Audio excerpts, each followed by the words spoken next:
Everyone, আসসালামু আলাইকুম। কেমন আছেন সবাই? আশা করছি ভালো আছেন। আলহামদুলিল্লাহ, আমরাও ভালো আছি। সবাইকে রমজান মুবারক।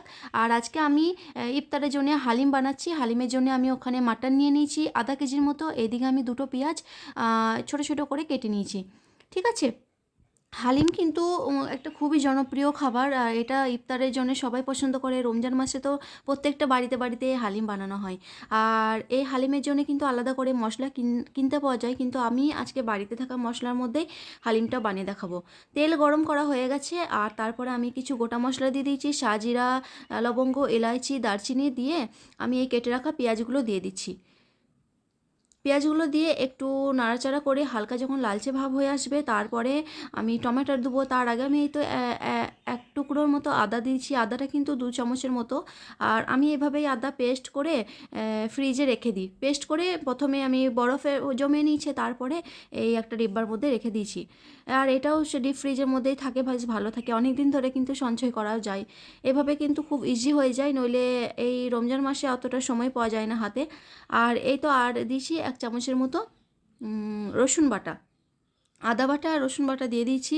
এরপরে একটু ভালোভাবে নাড়াচাড়া করে নিতে হবে।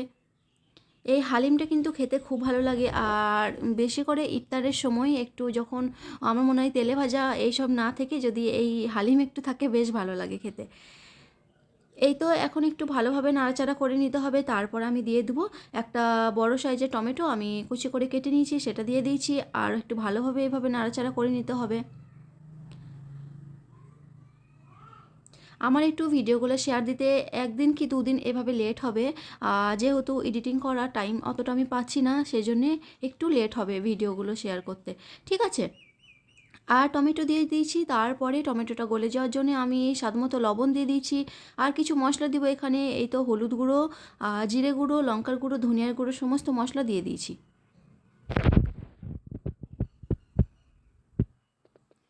হালিম বানানোর জন্য আমি যে মিক্স ডাল আছে, 5 রকমের মিক্স ডাল দিয়ে আমি বানাবো। নইলে কিন্তু হালিমের জন্য চাল ব্যবহার করে, যে বাসন্তী চালটা থাকে না, সেই চাল দেয়, গম দেয়। আমি চাল আর গমটা কিন্তু বাদ দিয়ে দিয়েছি।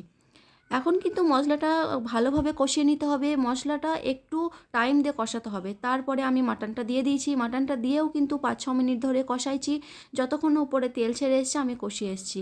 আর এই তো আমি ডাল নিয়ে নিয়েছি পরিমাণ মতো। ডালটা মিক্স ডাল ছিল, আগেই বললাম। এরপর ডালটা আমি ভালোভাবে ধুয়ে নিব। তারপরে এই প্রেশার কুকারের মধ্যে ডালটা দিয়ে দিব।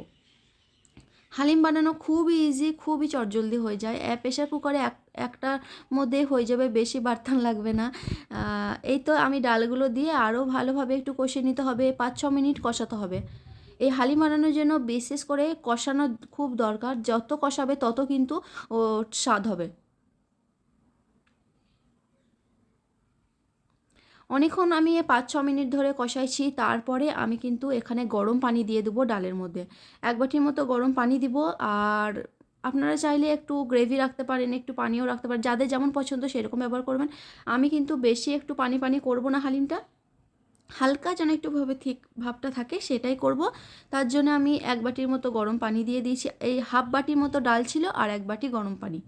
এরপরে পানিটা দেওয়ার পর দেখতে হবে লবণটা ঠিক মতো আছে নাকি। আমি দেখলাম আমার আরও একটু লবণ লাগবে, তাই আমি আবার লবণটা দিয়ে দিলাম।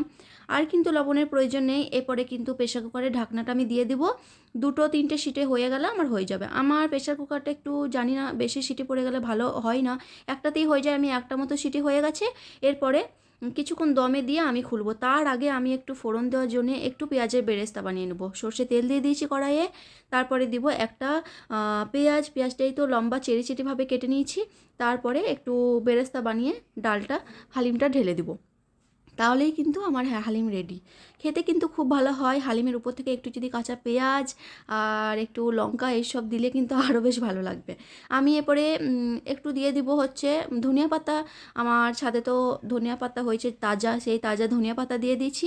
এখন কিন্তু আমার হালিম পুরোপুরি রেডি। কেমন লাগলো অবশ্যই কিন্তু কমেন্ট করে জানাবেন। আর আপনারাও ট্রাই করবেন, খেতে কিন্তু খুব ভালো হয়। একবার ট্রাই করে দেখবেন, যারা ট্রাই করেনি তারা একবার ট্রাই করবেন। ওকে, আল্লাহ হাফিজ।